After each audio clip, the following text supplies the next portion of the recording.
How are you all doing this morning? Did you enjoy the wedding yesterday? The world has gone royal wedding mad. It's reported on the American website Pinterest that one of the most popular searches has been the recipe for cucumber sandwiches. In other news, it's reported the sad and shocking decline of the knowledge of the Christian faith in many of the people who want to get married in church. In fact, for many brides, when they come into the church, there's only 3 religious words that they know: aisle, altar, hymn.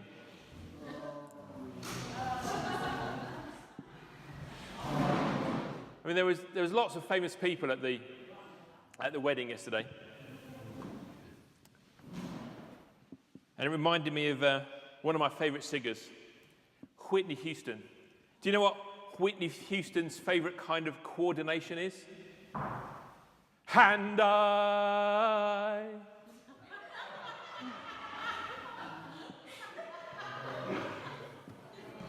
Thank you very much. Here a week, try the salmon. So, this is our final message on our chapter on generosity, part of our leap year series. And every week we've been challenging ourselves to take a leap of faith. Have you been remembering to do that? So in our generosity series, in week 1 we talked about our leap of faith was how can I accept the generous gifts that God has already given to me. Week 2, Andrew challenged us to be generous with our money and our privilege. Week 3, last week I talked about generous hospitality. What does it mean to make generous hospitality normal in your home? And today we're going to think about how can we be generous with our God-given gifts and talents. So the first point I want to make is this: don't miss your window. Don't miss your window. We read the story this morning of the 10 bridesmaids, 5 foolish and 5 wise. I won't read it all to you again, but you'll remember that some of them were prepared. They had extra supplies. They were determined, I've got a job to do. I'm going to do a good job. I'm going to equip myself. I'm going to be ready. I'm going to make this happen. And there were 5 that was a bit more lackadaisical. They were busy braiding their hair and counting daisies, and they just weren't ready. And when the time came for them to step up and do their job, they missed out. Now, a Jewish wedding in Bible times is quite different from what we saw on the TV yesterday, or for many of our own weddings, I'm sure. In fact, what would happen is that the night before the wedding, the groom and his entourage would arrive at the groom's family home and they would host a great big feast. So the groom and his companions would be met on the road by the bridesmaids who would welcome them and escort them in to the great feast. And the next morning, the groom's friends would go and fetch the bride and bring her along to the wedding. They would be her honor guard, maybe even carrying her in a sedan chair or something like that. And we see that played out in the Song of Solomon as well. So this explains why in the parable the bridesmaids were waiting for the groom rather than the bride, because this is the night before the wedding. And the night before the wedding, the bridesmaid's job is to welcome the groom into the wedding feast. And tomorrow, they're going to be looking after the bride when she arrives. Now, it's pretty dark at night in Bible times. There are no street lights. There are no torch apps on your phone. And if the moon isn't shining, you wouldn't be able to see your hand in front of your face. I mean, have you ever experienced that on a nighttime country walk here in the UK, perhaps? If there's no moon, it really does get properly dark.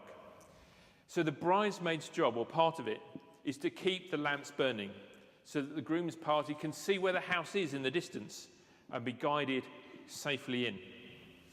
And these oil lamps, burning olive oil, they burn quickly. I mean, they look like a little kind of Aladdin's lamp from the cartoons. And they would need filling every 15 minutes or so. So, it's an ongoing job just to try and keep these lamps alight. So what happened in the parable? Half of the bridesmaids were ready. They'd planned ahead. They'd brought enough oil to see them through the night. The other half had not prepared. They had no reserves to call on, and things did not, for them, run according to plan. And as it happens, the groom is late. More oil is needed to keep the lamps burning. And this is a wedding. It's a big event. And if you miss it, you miss it. A bit like Harry and the Sparkle yesterday. If you missed it, you missed it. There's not going to be another royal wedding for about 2 decades in this country, not until Kate and William's kids have grown up. Now, the bridesmaids had a window of opportunity, a chance to be a part of something special. They had a job that they'd been chosen to do. And they could either do it well, or they could mess it up. And half of them missed their window of opportunity. They weren't ready, and they missed out. They missed out on the chance to be a part of something amazing.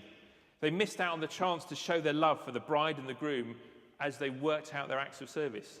They missed out on the party. The door was locked to them. They weren't allowed in. They missed out. They were coulda, woulda, shoulda kind of girls, full of good intentions and excuses.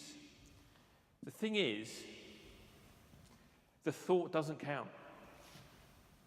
What counts is turning up and doing it.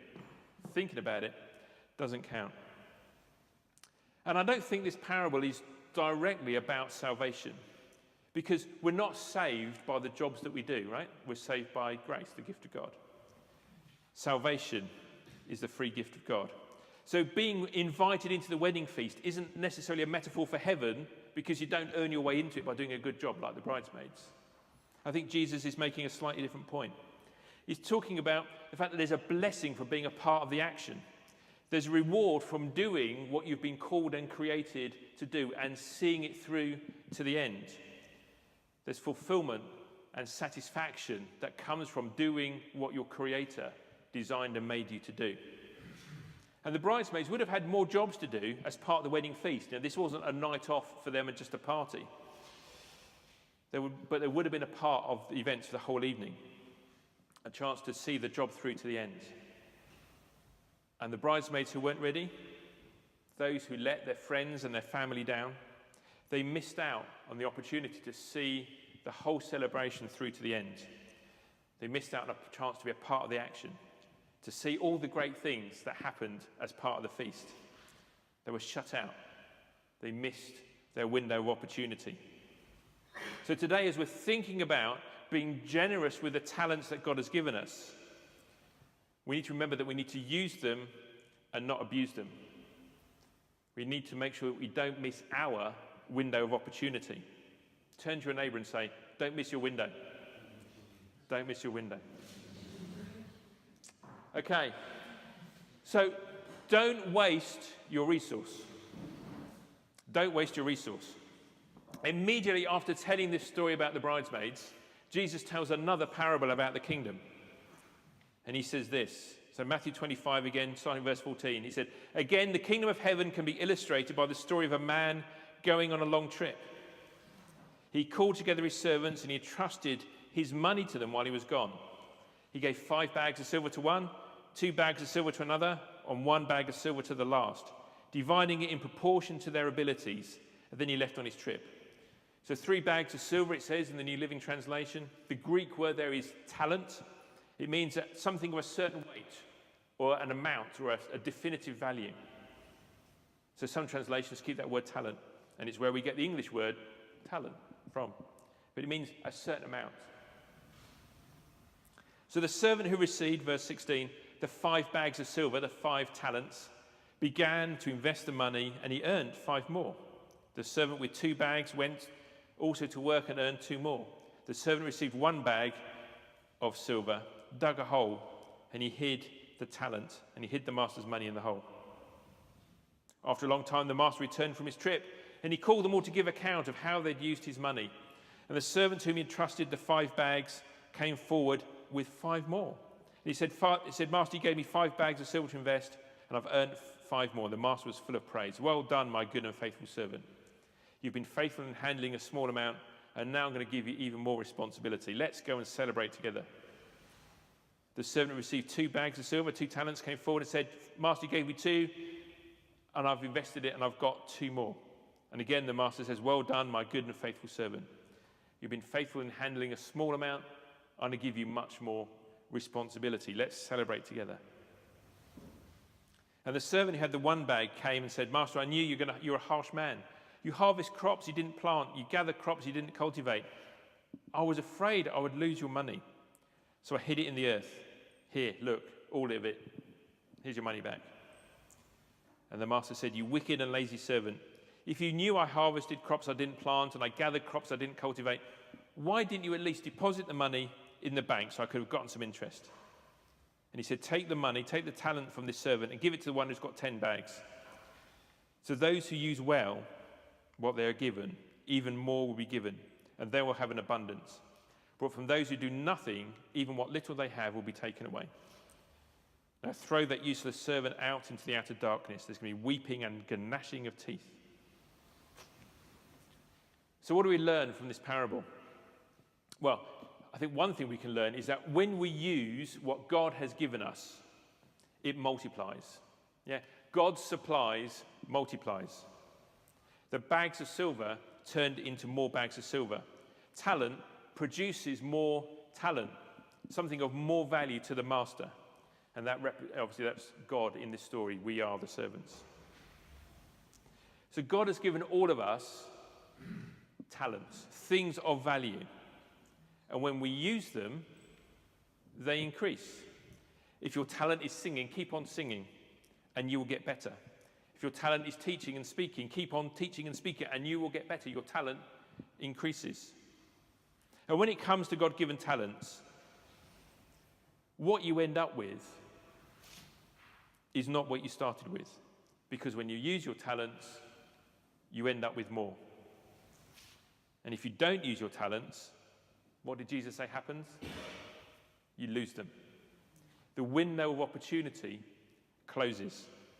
You might still be able to sing, but you won't have anywhere to sing.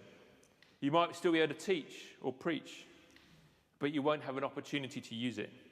And the parable ends like the previous one about the bridesmaids, with the people who failed to be ready and use what God had given them, literally left out in the cold. Turn to your neighbour and say, don't miss your window.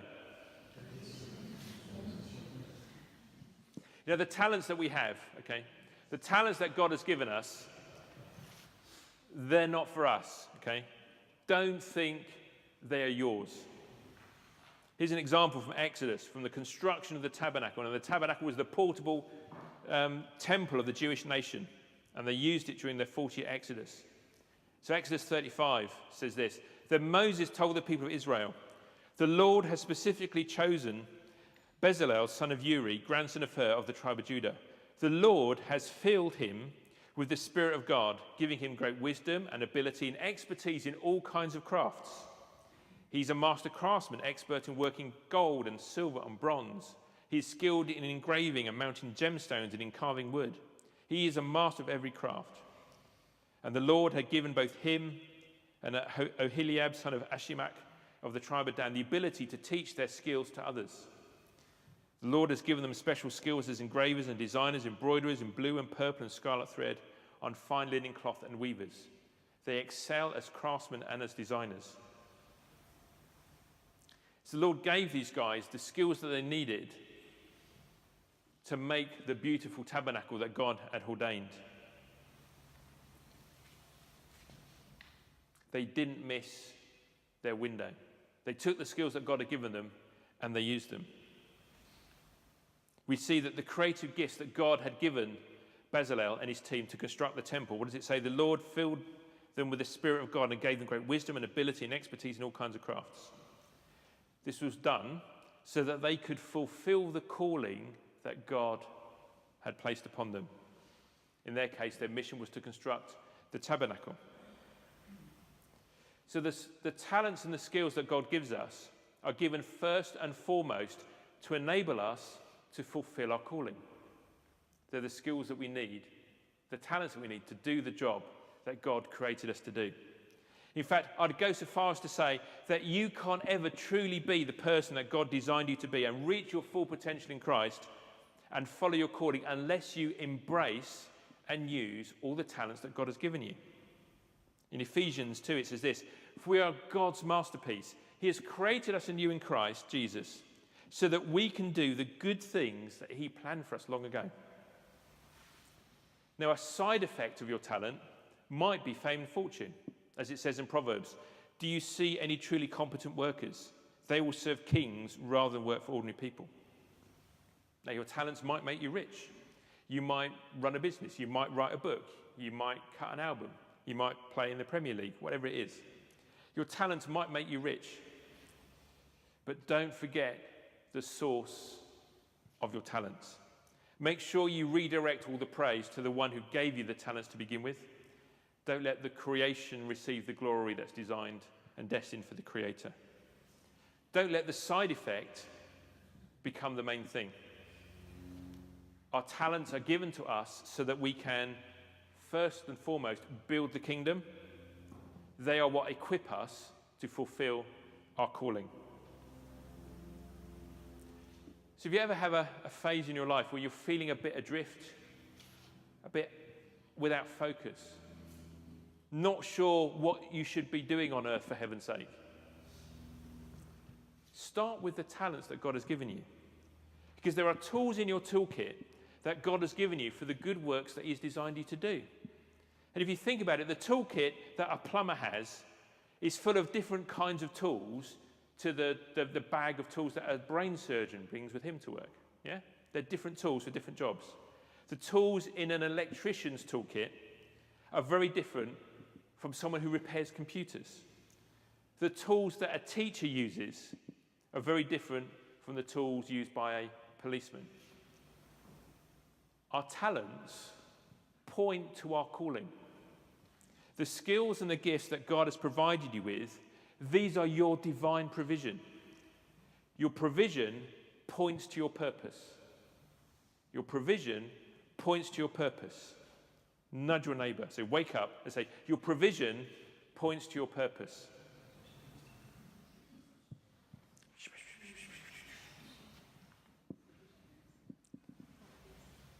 So ask yourself, what has God provided in your personality, in your skill set, in your talents?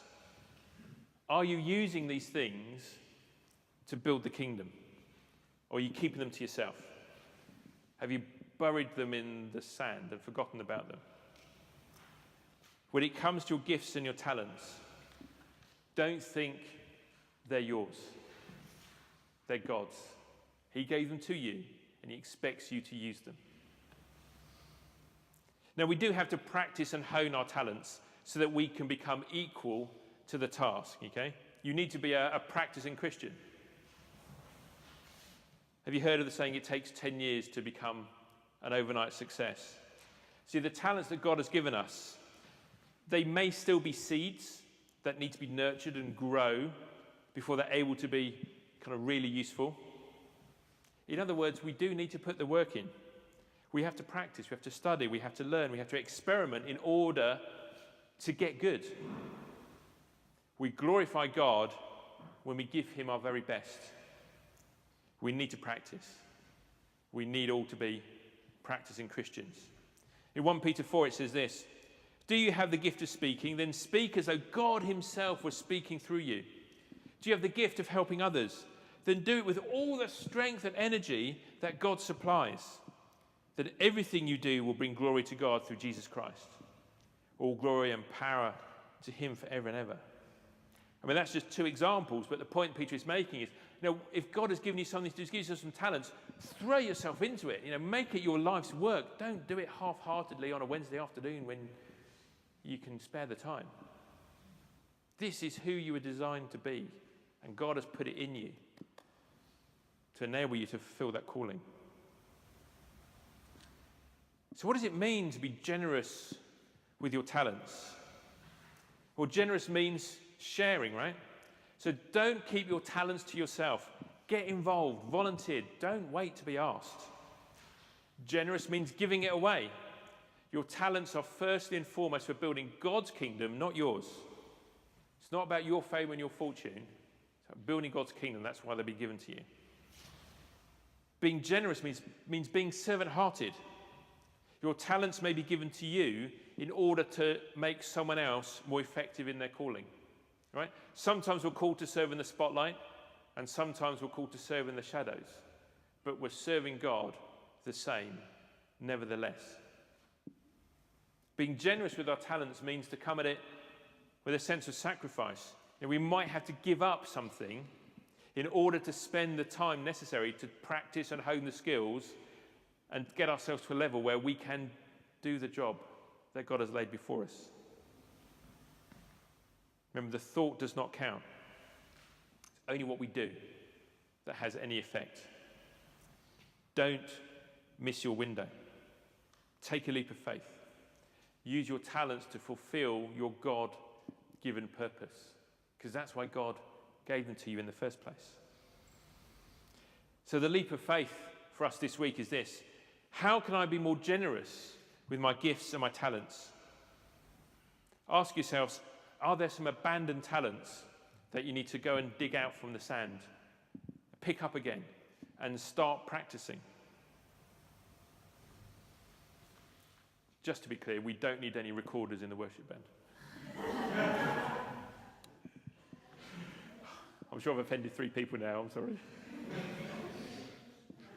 Ask yourself, where can I get involved? What can I offer?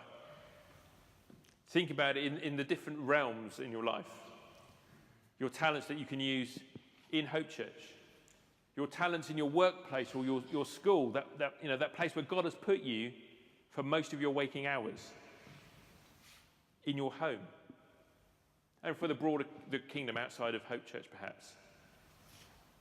How are you using the talents that God has given you? Are you begrudging?